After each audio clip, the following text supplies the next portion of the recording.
Good evening to Unfiltered, or rather Life Unfiltered here on Springs Network. My name is Portia Magume and I am your host. Today we'll be talking about real stories. We're covering real topics with real people. Everything that is happening, it is real. And today we have a man of God, a minister of the word, who is from America, and he will be sharing his story with us. He'll be telling us a bit about everything that he is currently going through and how he got to a point where he is today. We're going to have an amazing topic. We're just going to be chilled and relaxed, nothing too serious, but we want you to have a heart and listen with your heart. We want God to touch you, and please take heed. And if you are able to help, please help where we can. Derrick, hi, how Great today. Glad to be on. Glad to be on. awesome, awesome.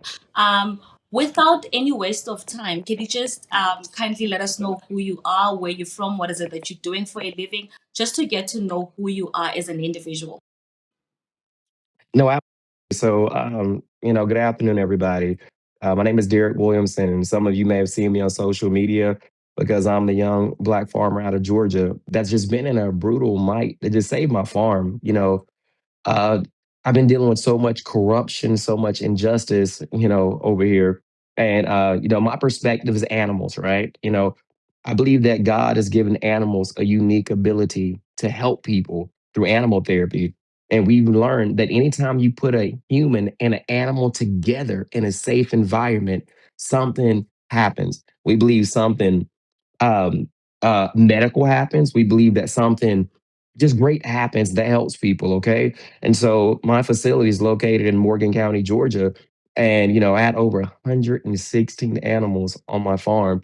And to make a long story a little bit shorter, it'd be a millionaire family working in conspiracy with the county to remove me off my land for almost 5 years now, all 100% illegal.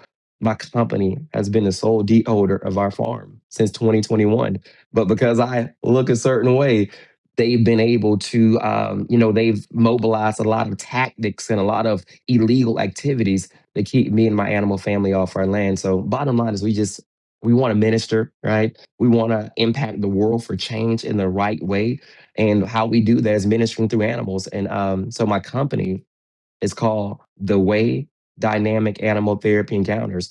And as I keep on reiterating that, we believe that animals have a unique ability to minister to people, ultimately saving their life. Like the veteran that has PTSD, we believe you can connect that veteran with the animal and help them to get away from the war times, get away from the trauma going on in their brain, and actually make them smile. The child that has autism, we believe that through animal therapy, effective animal therapy, we can help that child escape the box. So, that's what we do on the business side, connecting humans and animals as animals save the lives of humans. But on our nonprofit side, we flip that concept. And then we teach humans how to save the lives of animals through wildlife rescue efforts.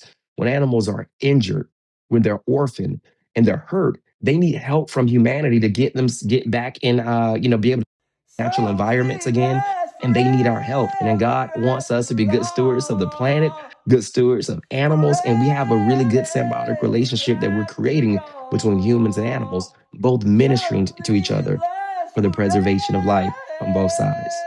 Yes, Derrick. Thank you so much for covering that. Yeah. Or rather, let's take it back a bit because someone might be asking themselves, how Okay. did we even get here? Because it's a lot that you just unpacked right now. Yeah, How did you I even did. get to discover the gift that you have when it comes to animals? How did you know that you actually have the gift? How did you even get to connect with animals? Yeah. That's a great question. So even when I was a lot younger, like I've always been that one that's like stopping, stopping my car in the middle of the road to try to let animals cross the road. I'm trying to help any animal that I could help. And I just had a unique fascination and a unique understanding of animals from a young age. So it just grew up, loving animals. And even when I was younger, I used to work on a farm when I was younger. animals I that would love be it, out, the boy. little I critters know that be about out the in the field when birds. we're out there working and things I like that. know, I And know. it just I'm and I just not, had a unique man, fascination. As I would get older, I would begin to more focus on the human I side of know you things, be like more good, civic okay? work, working like the Behave yourself. in ministry and the Behave food yourself, banks and working with the behave juvenile yourself, all courts right? and things like that. But God Clover, began to I speak love you. a really Dad gotta go. dynamic So you be good. mission to Don't me push on later. that You know, it was fence. God that began to put it on the forefront of Love my you, boy. heart Be from good, the and okay? to go into the more professional side of this. I As I got know. a I'm little bit messing with older, you, boy. I would begin to be ministered Miss to you, by sugar. God that Oh, there's a love you, unique buddy. connection between humans and animals. And Good I night. realized that I was gifted to be able to bring that about. And I start I love you. investigating what Be does good. that look like and asking God to set a Bye-bye, big path to guy. that. So, it would be some that I would end up becoming the vice president of a zoological facility where I would begin to work with animals from that originate from all over the world. And I would begin to learn these animals and their personalities and begin to work with them in real time and learn. Later on, I would go to, get my wildlife conservation veterinary medicine certificates from Purdue University. And I would go on and I would just train at different zoos and just going all across the United States, training at zoos and learning animals. And one thing that you see on my page, you see some animals that are able to do some unique things. Like my Asian water buffalo, I also train them in sign language so we can communicate with them in the event that they are no longer able to hear. We can still communicate with them through different sign language from even from across the pasture, right? So then, and then you've seen, I have a video of I have an albino wallaby, Ezra, and him, he's able to speak on command, vocalizing, with his native language, right? So it's amazing to see what how God ministers through these animals. And I begin to realize that, man, I have a unique gift and to be able to really connect this symbiotic relationship. So it'd just be starting out early, just having a passion and love for animals, and then wanting to one day take that to the next level, right? I had the people side, but then I didn't have the animal side. So as I begin to learn and educate myself on animals and put myself in animal encounters, and I begin to realize a beautiful relationship that came together. So it'll be July of 2021 that everything officially fell in line to where my company would close on our forever home, our animal sanctuary. So and that was kind of a backstory of how I kind of had a passion for it, and God just ministered to me to helping animals. And like I said, I became the vice president of a zoological facility. We had, and also in Conyers, Georgia, I had a medical office that I was using for during the pandemic. But the pandemic shut everything down. But I had a medical office, and we were going to convert those exam rooms into animal therapy rooms, where people would be able to come into those therapy rooms with different themed animals and experience what we believe to be effective animal therapy. So, and it just all built from there. So, to where we're at today, I mean, yeah, we're in the middle of a justice fight now, fighting for our home. But originally, that's how it all started, having a passion to want to make a difference in the lives of animals and people, you know? That is so beautiful, Derek. I like that. Now let's talk therapy because I'd like to believe that we are where we are today because of therapy at some point. Can you just take us a Absolutely. bit on how did you actually discover that side of animals that it can actually assist or help people when it comes to either depression or whatever that they might be going through? Yeah. How did you discover that animals can actually help in terms of therapy? No, absolutely. And the way I discovered it was firsthand, as simple as that. I began to realize that as life got tougher or dealing with challenging circumstances, I would always revert to animals making me smile, animals making me happy. And it was just a unique, like God gives animals to minister on their own. They don't have to there's nothing, they don't have to do anything excessively extra. By being them, they are able to help us. For example, depression, when it comes to a person, cortisol being released in a person's body, then that is usually causes them to be, in depressive states or not in high vibrations, not high energy, but you connect them with certain animals and you create that symbiotic relationship. And now we see dopamine being released into the brain, the happy chemical. You begin to see smiles emerge. You begin to see connectivity. A lot of times people are not able to connect to the world around them a lot of times, okay? So therefore, animals sometimes giving a person an ability to connect, like a child with autism. It's a lot of times that pharmaceutical drugs, or in different cases, that pharmaceutical drugs, or sometimes even a human itself, cannot reach that child. But you put that child in the presence of an animal, like a small, like we can say something like a chinchilla, and that child's able to do a two-finger touch on that chinchilla, And as that child's fingers touch that animal's fur, the sensitivity that's there and the feeling that erupts inside of that child gives them an ability to escape the box. So we have learned a lot of what animal therapy is. Animal therapy has a long way to go. In the United States, we're behind on a lot of the science and the medical aspect behind it. Okay, what we focus on here at the way dynamic animal therapy encounters, it's creating general therapy, right? So that means that anytime, our philosophy is simple, anytime a human and an animal are connected together in that safe environment, we believe something beautiful happens and something medical happens. And as we are in the process of deeper researching what that looks like, we know to those that are dealing with fibromyalgia, we know that all different type of medical conditions, and animals are even trained to be able to sense things like seizures. We know that there's also animals that minister to humans that way through assisted therapy. They're able to sense seizures before, right before they, transpire. And animals are trained to sit on the person's chest when there's different type of medical conditions going on. It goes so deep. Even back in history, we begin to see the connection between the pharaoh and the serval, or the indigenous people and their falcons, and their birds of prey, their hawks. And animals have done life with us. No, we're centuries, all right? And it's always been that a beautiful relationship. To those that are dealing with a lot of other complex medical conditions, we believe animal an alternative to pharmaceutical drugs. Most pharmaceutical drugs that the human takes will have a negative side effect to some capacity. That varies, right? But one thing about effective animal therapy is authentic, is real, and it does not bore that negative side effect that a lot of pharmaceutical drugs, carry. That answers your question. Nice. When we started, you mentioned the family, which happened to be in this case what we're dealing with when it comes to issues of your farm. Can you kindly just take us back to how you got to be involved with the family in the first place? Which family is it that we're actually talking about in this case? Yeah, absolutely. Good question. So the Hardy family.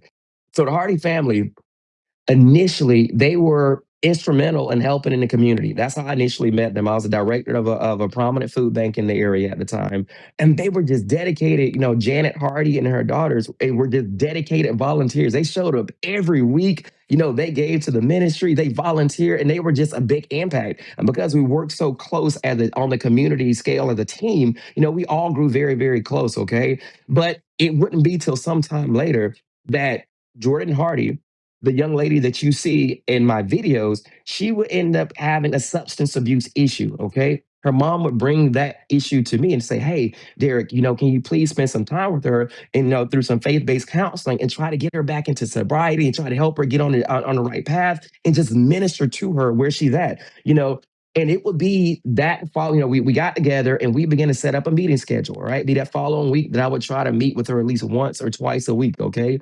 And after some time, she came into full sobriety and did wonderful. Kept on serving in the community. A great, just everything was working out fine for her. She was doing well. She was in sobriety. And it'll be some time later that, to make a long story just a little bit shorter, that Jordan Hardy would end up having an unplanned pregnancy. Okay, and their family was came up with as a problem that transpired because the father, right, Jordan's father, did not want her to keep the child, but in her faith-based context and perspective, she could not terminate the child. Jordan at the time stayed with her parents, in their home, and her father wanted her to terminate the child, and her mom wanted her to keep the child, and her wanting to keep the child.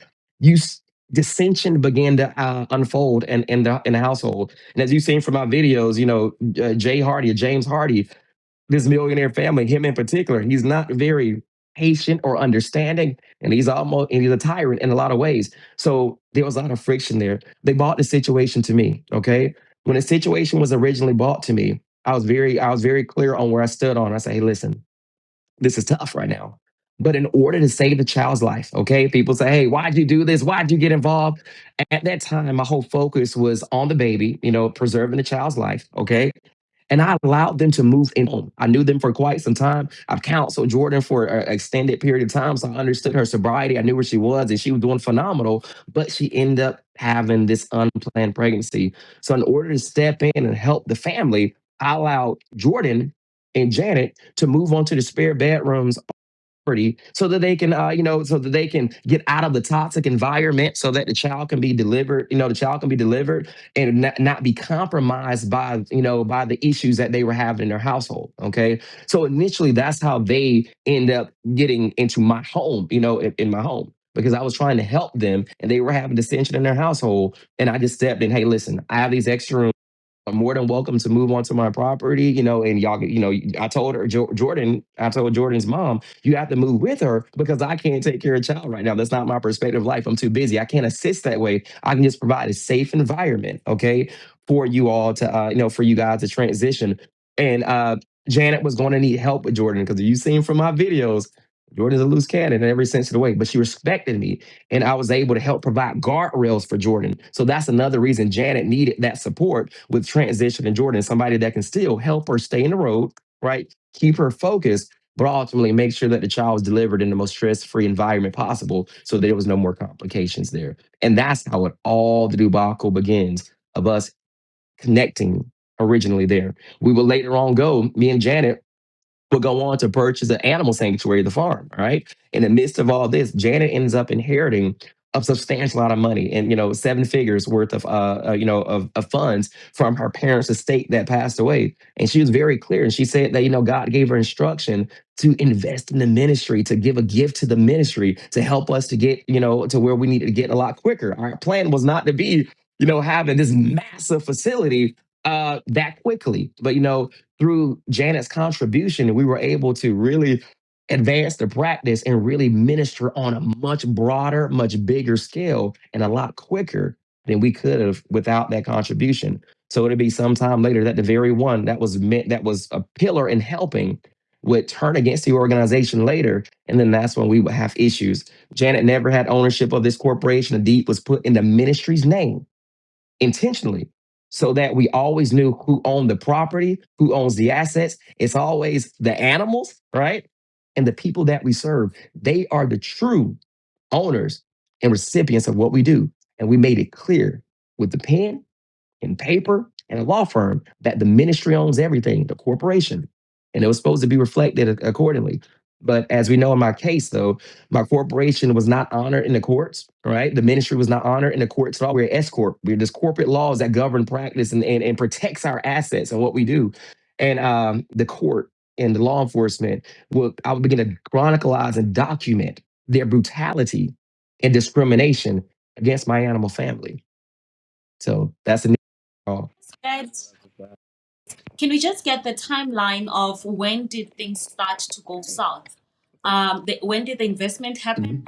And upon the investment, what was really the agreement between you and Janet in terms of, sometimes someone would put in the money and say that perhaps Yeah. I own 50% of this property or I own 50% of that. When did things start to go south? And what was the initial agreement between the two of you? Absolutely. So the property, right? We purchased the property in July of 2021. Okay. So this is very important for everybody to catch. So as far as ownership, all right, we know that in order for you to own a property, obviously you have to be on the deed, you have to have the deed to the property. We were very clear. So I didn't ever want issues to come up. Like issues like I'm in today was never supposed to come up because we're very clear and we put everything in writing what needed to happen. So Janet made a contribution, okay, to the sanctuary. All right. That was in July 20 of 2021. When we were at the closing table, originally I'm very clear to the loan officers, to the realtors, to everybody involved in this process, and the closing attorneys that we need to close this deed in the corporation's name because at the end of the day, the corporation are the sole owners and they will be reflected. Janet's given a phenomenal contribution, but I don't want issues to come up of ownership and things like that. We got to make this clear. So unless we can close in the company's name, then then we can't close. So we went to meetings and the lender came back and said, listen, okay, we're not going to allow you guys to close in the corporation's name first. All right. we're going to make sure that you two, both of y'all, as 50-50 joint tenants in common, 50-50 owners, you both can close and own the property jointly. And at the same closing table, directly after that deed that is signed, you both can sign over 50% interest, your 50% and her 50%. She can sign over to your desired, corporation. So that's what we did. It created an additional step. But that step was done at the same closing table, the same day, in the presence of all the attorneys and the realtors and everybody that was there. It was done the same day within 5 minutes of each other. So to break that down a little bit, we closed on the property. We both purchased the property together. She didn't own it a day more than me, and I didn't own it a day more than her at that moment. We were both at the closing table, and we closed on the property. Less than 5 minutes later, because this was already pre-discussed, after we filled out all our paperwork, we closed on the property. We both became the owners of the property, 50-50 joint tenants in common. The attorney then gave us the new deed after that. So we both signed over our interests at that same closing table at the same moment, right within that same day, same increment of time. And we signed over both of our 50% to the corporation. And Janet Hardy has no shares in the corporation. No one has ever owned shares in a corporation. I own all 100,000 shares because I'm the shepherd and I trust these hands to do what God has called us to do. And that's how we initially put everything into place, and that's what it was supposed to be. So Janet Hardy was never, other than that 5 minutes that she had ownership, 50% ownership, right? Because it was a technicality. The deed was supposed to close in the corporation's name, but the lender wanted to add an additional step in the process that day, if that makes sense. So there was no type of document or paperwork that say that she had governing power or to do anything with the property, anything like that. She gave a philanthropic gift. All right. And just because the person is a donor or gifter does not mean that they have the authority or power to rule over the organization or to liquidate it and things like that. That is, you have to have shares in a corporation to be able to do that, if that makes sense. That.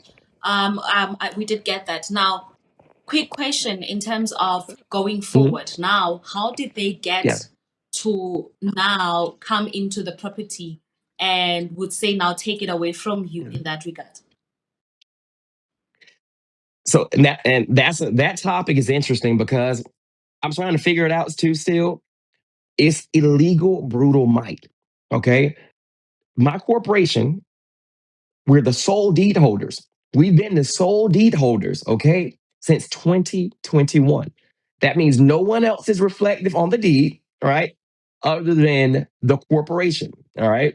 And since 2022, when issues arose, according to the Secretary of State and my decision, Janet was removed as an officer of the corporation, obviously because of dealings that she was doing and because her craftiness and trying to liquidate assets and doing illegal tactics and things like that. And that was the beginning of me removing her. She began to make a false report. It had been January of 2022 that Janet, would approach me, right? And tell me, hey, listen, I'm liquidating the facility. And I want you guys to catch something. Everybody asked her why. And I've never been able to say, Janet, give me a definitive why, other than the fact of this right here.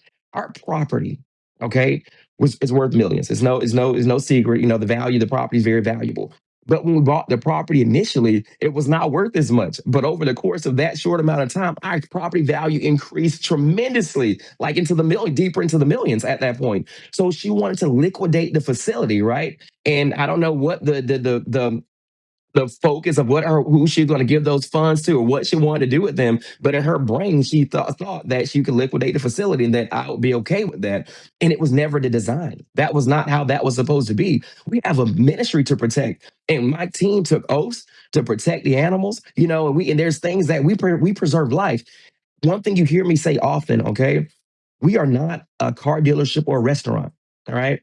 If we don't operate and we're not in perspective of ministry, things die. Okay, things don't make it. Okay, that animal that needs help, that's struggling, or when two baby deer just watch their mom, two fawns just watch their mom get hit by a vehicle, and now those babies need milk, right? And they need to be raised and taught how to live in their natural environment. Someone has to do that, or they won't make it. Okay, And then to the humans that are dealing with depression, anxiety, loneliness, things like that, if we don't minister, it's a potential that they may choose an alternative and not be with us anymore. Okay. So it's very important what we do. So I was not willing to liquidate in any sense of the way at that moment. But I said, Janet, listen, let's go sit with a trusted attorney. We both trust an attorney. Let's go sit with this attorney and let's try to find resolution here.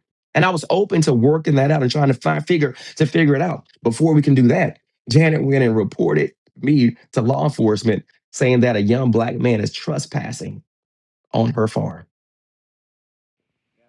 So that's how the police got involved in this case, whereby Exactly. because I saw that Yes. I think it was your car that was being towed. That was being Yep. towed. They vandalized the vehicles. They vandalized the vehicles. Yes, so they vandalized my vehicles. They destroyed the property. They dismantled all the cameras. So they went on like just a crazy escapade to start destroying everything on the facility. Okay, they had no ownership of anything. So then they mobilized their tactics and they started to vandalize just vandalize and steal on the property. That's hectic. And then in terms of government being involved, can we just emphasize on the issues of the deed? Who signed over when it was now being said that you don't own the property anymore? How did that come about? So on December 26th of 2024, literally a day after Christmas, a day after Christmas, Janet Hardy and James Hardy, this millionaire family, would go into the Superior Court County Clerk's office or e-file this, one of the two, and they filed a fraudulent deed. Okay. So they impersonated, right? Janet Hardy impersonated an officer of my company. She alleged herself as the chief financial officer, as the CFO of the company, and with authority to sign, right? And she forged her signature and removed the deed out of my corporate name I into see. her Hardy family name, her name. Okay. That was So you're the perjury, one that accepted forgery, this fraudulent deed. 100% Okay, deed I fraud. see. She had no do such a thing. She's not even listed. She's not even in a corporation for years. She's not even been in a corporation, and she's not a shareholder. That only shareholders make those type of determinations. And then on top of that, the way my corporation is set up as an S corp, you cannot sign for the corporation unless you are an authorizer. Even if you're an officer, that does not authorizer. The only authorizers that our corporation has ever had was myself as a I CEO and see. founder and shareholder, and also an attorney. I know So we had an you're so attorney you're at the the one that time accepted that this had fraudulent authority to deed. sign for the Okay, I see. corporation, but no that authority. But because of the collusion with the county, every time I go into the clerk's office to talk about my deed, they always give me a hard time. They ask me a lot of questions. They don't let me do anything. That's how I know they had knowledge of it. And plus, there's liens filed against my deed, and we're in active litigation. So there's something called a Latin term called lis penance that's used in the court system to pretty much lock a deed down. Meaning it's not supposed to move. It's litigation going on. It cannot move. They bypass all that and use their connections in the county and they filed that deed and literally illegally took my deed from me. And for the first time in all these years of this case, since 2021, I would not be the owner of my property. So it would be less than 60 days later that they forged the corporate signature and impersonate an officer of the company and signed the deed over and took it out of the ministry's name. We're called the Way. God is the Way. Yahweh, God is the Way. They took it out of the Way's name and put it into the Hardy family name. They would be involved in a fatal plane crash within less than 60 days later. Yeah. And now, what then happens? Because the people who have done this, they now have passed away. What's Yeah. really now the hold of saying that what could possibly be the problem? Is it now part of the trust of the family? Is it now, are they now saying that it belongs to the family now? What's the story behind that now, after now they have passed? So with you would think, right? Now that they've been filing fraudulent litigation, all this fraudulent cases against me for years. I've won. I have a superior court ruling. The court has already ruled. The higher court has already ruled in this matter. But Morgan County, Georgia, refuses to accept a superior court ruling. Right? They won't accept it. So Now that the Hardys have passed away, they committed deed fraud. So they took lawsuits out against me for fraud, but you guys have committed fraud. And they have so much fraud going on in their businesses and all those things like that. They're trying to accuse me, and they use these illegal ploys to do things. One thing about the deed, okay? And I am in according to law. All right. And this is simple. With the deed, if you are the deed or survivorship, okay, that means even let's just say me and Janet, there was a dispute going on. Let's say that Janet, let's just say hypothetically, this is not the case, that Janet had 50% ownership of the deed when like she had 50%. As deed or survivor, the way the deed was written, that even then, if one of us passed away, it would go to it's supposed to go to whoever survived, the deed of survivorship. So even if you would take all that stuff away, I would still be the deed of survivorship. And it says clearly outside of probate, because you can't, deed of survivor does not have to go to probate for assets, right?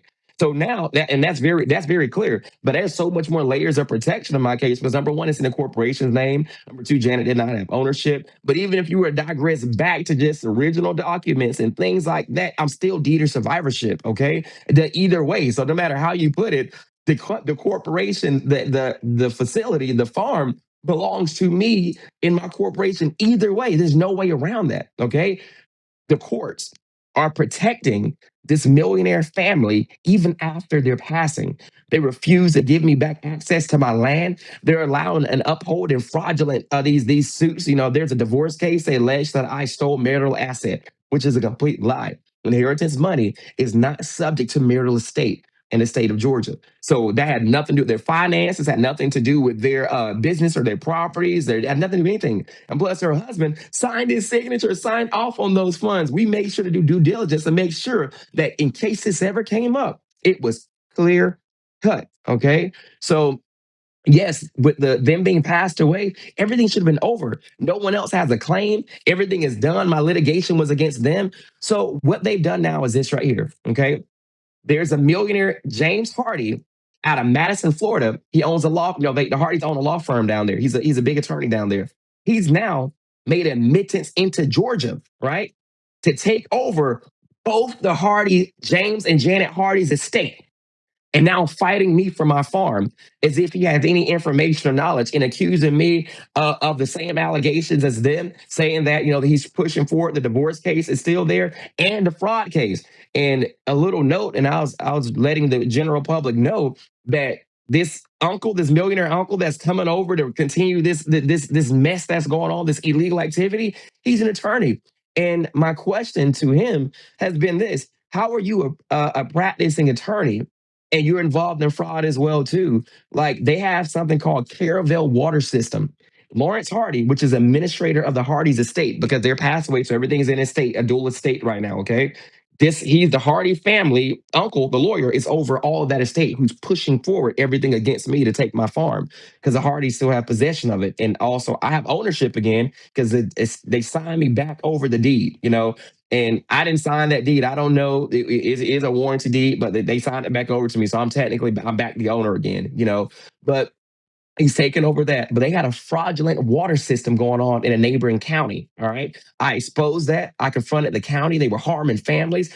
And Lawrence Hardy was an officer and an incorporator to that fraudulent water system where they broke into county's lines and using county water to create a fake fraudulent water system and charging families whatever under a lot of these families did not have a lot of financial assets. They were a lot of authority, and they made sure to egregiously harm these families with this corrupt water system that they build them whatever they wanted to do, whatever, out of using county property, manipulation of county property. So I exposed that as well. So then again, they're coming after me with all these allegations, and they're doing everything they're saying that I'm doing. And I've done none of those things. Sounds like a very difficult thing for one to go through, and Yeah. I don't think that it's any safe in any way. Would you say that your life is in danger? Would you say that you have been threatened in any way? But I just made a video about that. Absolutely. I'm up against a lot of very powerful people. I'm up against four judges, two millionaire families, and multiple police departments locally working together in conspiracy. And then that's not including all of the hate that I've gotten online and from social media and from people like that have sent out threats. They vandalized vehicles. They've used brutal might. They've broken the law. So I constantly have to be aware of my safety. I try to be as safe as I can when I'm having events. I'm thankful to the organizations that come out and provide protection for me and things like that.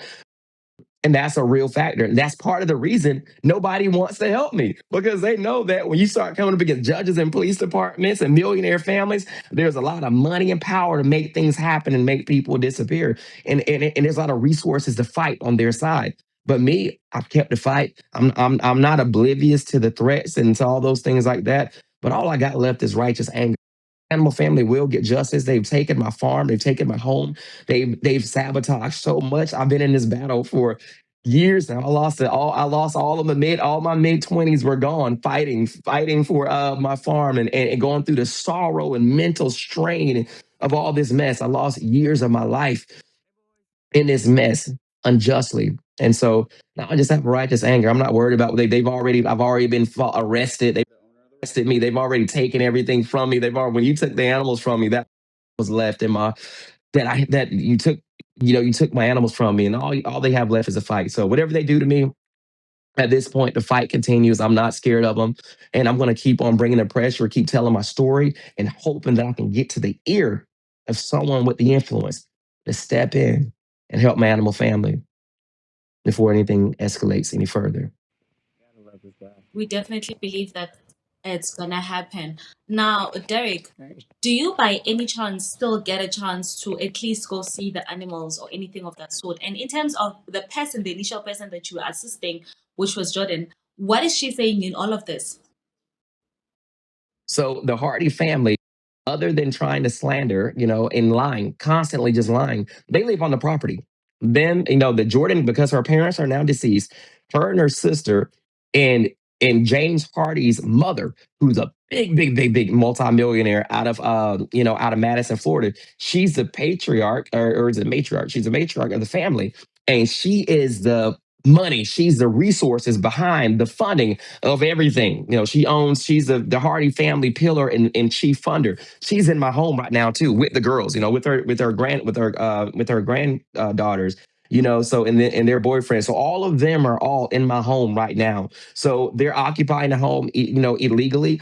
And they're just letting their uncle, because they don't have the competency, as we know, to begin to litigate or even deal with this process at all. So that's why the uncle has stepped in from Madison, Florida, to take over the estate, and the girl sitting on the sideline, pretty much getting dividends of their parents' resources and just constantly destroying my farm. I've received reports that my farm has been driven down. The pastures are not what they were before. All the beautiful, the beautiful amenities and things that the facility had have been compromised. The animal exhibit enclosures were not maintained and falling apart. And so they've been busy. They've been sabotaging and filing fraudulent suits. That makes sense. It definitely it does make sense. Where are we at this point? What is currently happening? Have you been in any court case currently? Are you going to any court case um, at this moment in 2026? So right now, I go to trial of 2025. I waited the whole year to go to trial, finally for this to be over. And the judge seemingly took me off the trial calendar. I would begin to post a viral video of being removed from my home. And seemingly the court's response was to remove me from the trial calendar. So needless to say, I didn't go home in 2025. There's been no court date set yet. So I'm waiting on a judge to put me on the calendar for 2026 as we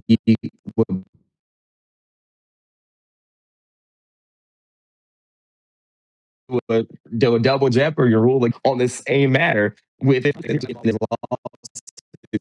these lawsuits. And then on top of that, they should be off my property while litigation was been going on. I've been removed for 5 years on fraudulent litigation, and that wasn't supposed to happen. And so that's where we're at now. The judge is very, very. He's a judge who breaks the law, and Georgia. So they circuit is very, very powerful. It's the oldest judicial circuit here in the state of Georgia, and they're hesitant to approach the circuit. Law. So what do you do about a judge that won't follow the law and claims immunity? Right. So I definitely have an uphill battle, and I'm waiting to get on trial calendar. I'm still barred from the property and can't go home. Still the sole deed holder to this day. Yeah, that's a very sad and difficult situation, but we trust in God for a solution and we believe that there will be Yes. a way forward. Um, from your side, Derrick, what is it that you would like from anybody who's listening? Because we'll never know who might be watching or who might be able to assist. What kind of help would you get? That's a great question. So my goal has been, I mean, I've gotten tens of millions and millions of views across all over the internet, across the world. So it's not necessarily that I want people from all over. Number one, follow my pages, okay, and help keep my story going. To interact in the comment section, just go like a video. By you just liking a video, is that you get us that much closer to getting justice, okay? Or a comment, helping the algorithm. And tagging people of influence that can help, tagging people that can help me. On my website, helptheart.org, you can go to ways to give, ways to help tab, okay? And on the ways to help tab, you're able to give assistance, you're able to give financial assistance, you're able to give of help reaching out to people. And I have a Hall of Shame wall. Really cool. On my website, it's called the Hall of Shame. On the Hall of Shame wall, okay, you are able to see all the judges, the police, and all the millionaire families. I have pictures of everybody. I have descriptions of what they did. I need you guys to report the Hall of Shame wall, people, on the ways to help tab. All those, the governor to the senators, to anybody that can help. Guys, when you hear the story, my last thing I say, man, just try to care. All right. Just try to care. That's what I'm asking. Just try to care. Thank you so much, Derrick, for your time, and thank you for sharing your story with us. We really appreciate it, and we believe that God will definitely make a way. I did say this when we were talking during the week, that I do trust and believe that there will be a way for this, and I believe that there will be someone who would be there and would be willing to assist you in this. Yes. And carry on sharing your story. Don't stop until God answers you. Yeah. And so much. I appreciate it. Thank you so much. Appreciate you guys having me on this interview. And I just hope my story just reaches someone that can help. And I know God has us, and we're going to stay the course, and we're just going to keep on believing for great things. God bless y'all. Thank y'all so much for having me on. It's been an honor today. Well, to everyone watching, you guys have heard the story, and we are trying by all means to assist wherever we can. And we'd also like you to put in your head goal on social media. Do what you're supposed to be doing. The likes, the comments, it's not going to cost you anything. It's just the internet. After all, we use it every single day. Don't forget to follow Springs Network TV on all social platforms. Kalbizuki Posha Makume, and I was your host, and I hope to see you guys again with another story and another real stories that we are broadcasting here on Unfiltered Live. Thank you. Samson, Goliath, Jafari, Tyson. Come here, boys. Come here, boy. Good boy. Hey. Hey, boys.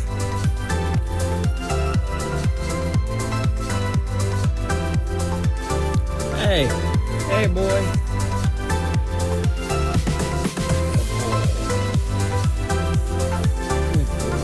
Hey, Samson. Yeah. Hey, buddy. Hey, guys. Hey, everybody. Hey. Hey.